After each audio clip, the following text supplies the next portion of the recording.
Guys, this is your girl Wakeji Kamore and welcome to Reflections by Wakeji Kamore. Good morning, good afternoon, good evening, depending on the time that you get to listen to this. Thank you so much for tuning in today. And again, as I always say, if this podcast is good for you, it could be good for someone else. So remember to subscribe, to like, to share with at least one person today. So we'll be covering the other half of Numbers chapter 22, which starts off with Balaam leaving his home to go to see Balak, who was the king of the Moab. And if you thought that a bronze stick on a pole was weird, here in this chapter, or rather in this half of the chapter, we will encounter a talking donkey. So stick around and let's do this. So I'll be reading from Numbers chapter 22, verse 20, all the way to the end of the chapter.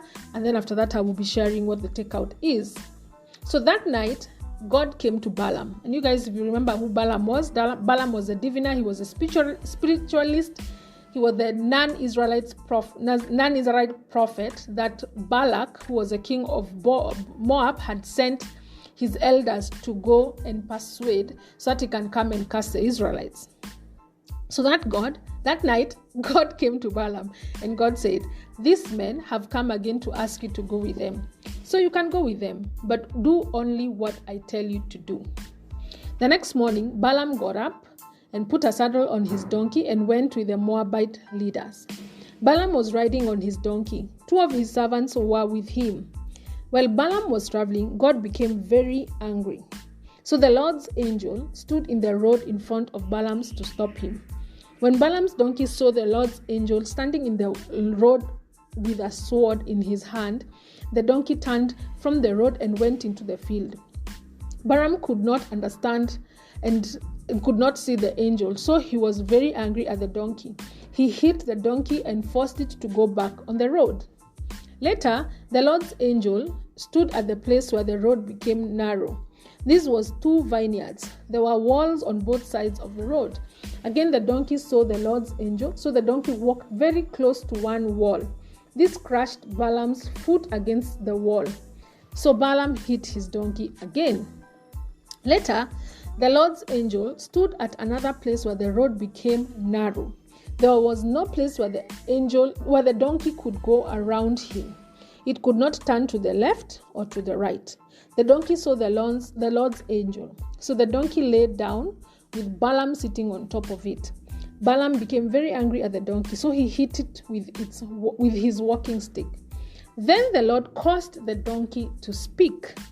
And the donkey said to Balaam, talking donkey and all guys, "Why are you angry at me? What have I done to you? You have hit me 3 times. Balaam answered the donkey.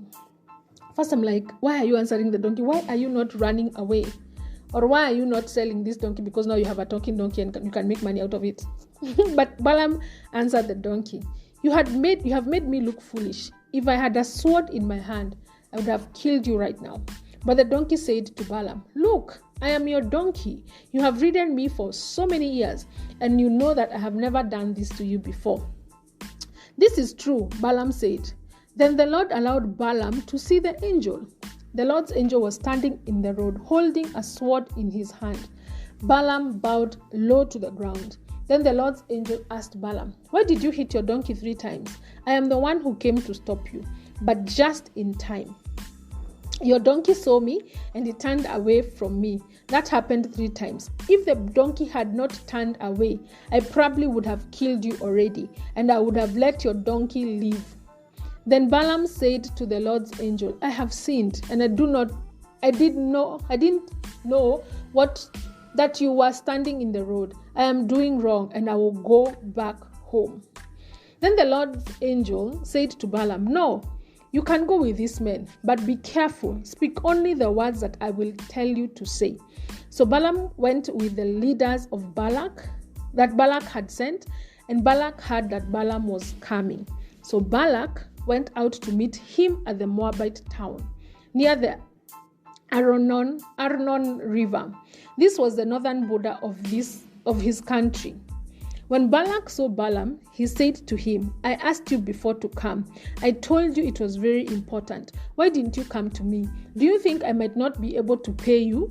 And Balaam answered, "Well, I am here now. I came, but I might not be able to do what you asked me to do. I can only say the words God tells me to say. Then Balaam went to Balak to Kiriath Huzon. Balak killed some cattle and some sheep as his sacrifice. He gave some of the meat to Balaam and some of the leaders who were with him. The next morning, Balak took Balaam to the town of Bamoth-Baal. From there, they could see part of the Israelite camp. Wow, and that's just the end of the chapter. There are a couple of things that I learned in this chapter, or rather I see in this chapter. First, we see that God communicated his will to Balaam in a way that he could understand. However, Balaam decided to push his agenda and God allowed it. However, along the way, God gets upset and wants to kill Balaam. Actually, were it not for the donkey, Balaam would not have escaped death. And you see, the thing is, at the first part of Numbers chapter 22, we saw that God had been very clear about his will. He had told Balaam, do not go with these people, and you cannot curse those people. You cannot curse the Israelites because they are my people. But Balaam insisted on, rather, he didn't insist, but rather almost left like an open door for him to be persuaded again. So Balak sent more people, even more powerful leaders. He sent them with more money and even sent them more in number to persuade Balaam to go. So by the time even Balaam is saying, okay, I will seek the Lord's will on this, he already knew what God's will was. He just now wanted to just leave it open so that he can be persuaded, almost like with more money and all that. So that is what angered God. But in verse 20, we see God telling him, it's okay, these guys have come again to persuade you, it's fine, you can go with them. And in this, we see that God does not always approve of everything that he allows. He allowed Balaam to go to Balak, but it does not necessarily mean that he approved of it. God allows men to do the things that he has forbidden. And woe unto those who persist on the path of sin, for it is surely the road to destruction. Just because God allows people to sin does not mean that he approves of sin. Just because God allows men or people to sin does not mean that he approves of sin. Another thing I noticed in this story is that God is merciful. Even in his punishment of sin, he still gives us a second chance to make things right. Even if God wanted to kill Balaam and he was angry enough to kill him, God is still the one who caused the donkey to see his presence and to see the angel and to even speak so as to save Balaam and so as to give him a second chance. God will give us chances to make things right, to do what is right. This reminds me of how Jonah was sent by God, but he chose to run away. And he ended up being thrown into the sea.